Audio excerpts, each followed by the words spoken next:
Drama से रद्द की आने वाली एपिसोड बेहद इंटरेस्टिंग होने वाली हैं। आने वाली एपिसोड में आप देखेंगे कि ईमान का अब्बू सवेरा के सिर में तेल लगा रहा होता है और कहता है कि बेटियां ही होती हैं जो बुढ़ापे का सहारा होती हैं। अब वो उससे बेहद खुश दिखाई दे रहे होते हैं क्योंकि सवेरा तो ये फैसला कर चुकी है कि अपने ससुराल वापस नहीं जाएगी। अब वो बहुत खुश होते हैं और साथ पिक्चर्स भी बनाते हैं। और दूसरी तरफ ईमान की ज़िंदगी में ज़ैन की जैसे मुश्किलात आना शुरू हो गई हैं क्योंकि ज़ैन ज़बरदस्ती उसे अपने साथ ले जाता है। अब सलार को भी बहुत गुस्सा आता है। ये सब देख कर के ईमान आखिर ज़ैन के साथ क्यों गई।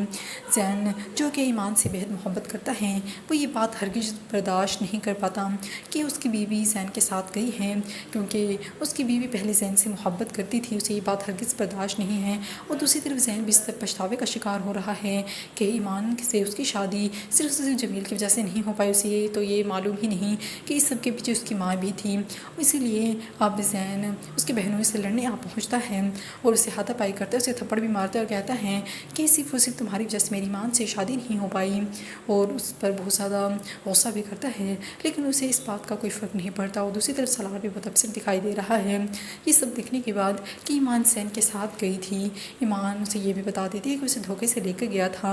और दूसरी तरफ आप ये भी देखेंगे कि ईमान की बहन सवेरा जो कि अपने शौहर के साथ नहीं रहना चाहती, अब उसकी सास कहती हैं कि आपकी दूसरी बेटी भी हमारे घर है तो उसे भी सवेरा के साथ साथ तलाक हम भेज देंगे।